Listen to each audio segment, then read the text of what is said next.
Ever since we first learned of Princess Luna's ability to see into the dreams and even nightmares of others back during Season 3, I've been most curious about what sort of dreams she would have. Given her power, I would have thought that she could simply create whatever she wanted every time she'd fall asleep. Turns out, I was right. Just not in the way I expected. Of course, a large majority of the fandom has wanted to see Princess Luna get her own episode again. It's been 74 episodes since Luna eclipsed after all, and we've had countless fan fictions that have toyed with the idea of Luna being unable to forgive herself for her past actions. It's a great concept after all, but how well have the writers portrayed this inner turmoil? For what they had to work with, I have to say, I'm rather impressed with the unique angle the writers came up with here. The story begins as Nightmare Moon faces off against the main six, in their rainbow power forms, which still looks very odd even after all these months since it first made an appearance. I don't know if I'll ever quite get used to those designs, but it turns out this was all a creation of Luna herself, and a parasite known as the Tantibus has been able to escape into other ponies' dreams, which opens up a wealth of possibilities as we get to see into the subconscious of each of the main six and all the wonderfully creative ideas that come with it. Seriously, the writers and animators must have had a field day with this episode. The amount of subtext combined with an overwhelming amount of humor is very entertaining.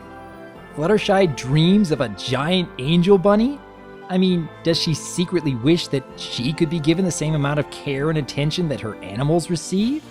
And the fact that Pinkie Pie, even in her dreams, has constantly shifting focus, always seeking out new thoughts and ideas. At least until dessert comes into the picture, and then she can suddenly slow down and enjoy her surroundings. There's a lot of interesting analysis you can draw from that. And then we have Rainbow Dash, whose favorite dream is apparently fighting off an army of changelings in a dark, empty landscape. Which I actually find a bit puzzling since Luna hadn't even realized this was Rainbow's idea of an enjoyable outcome. Maybe she only visits nightmares to help others and leaves every pony else to their privacy?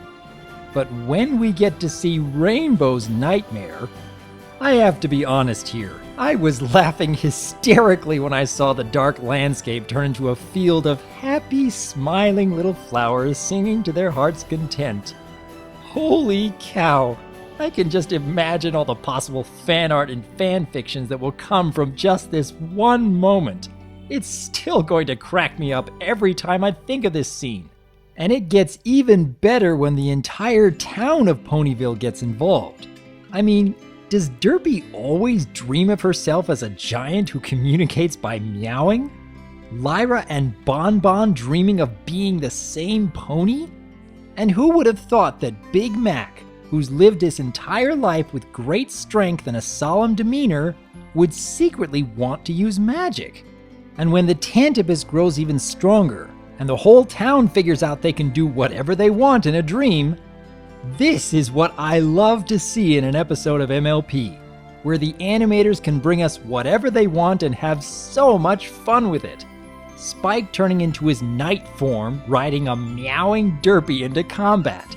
A return of the power ponies for Applejack and Rainbow Dash. And even Filthy Rich fighting with money of all things. And do I even need to say anything here?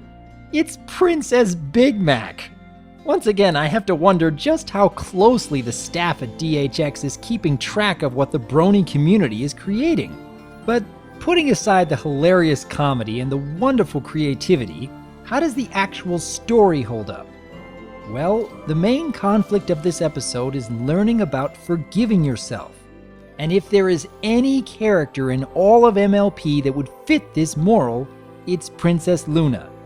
The fact that she created this parasite herself, feeling the need to never forget what she had done, is a fantastic way to represent this conflict.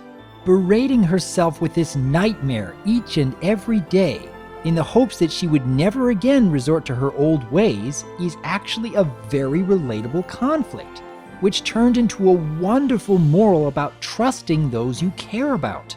Luna did have a powerful desire to protect those under her care, but it stops short of relying on their judgment, which is a lot more true to life than some might think.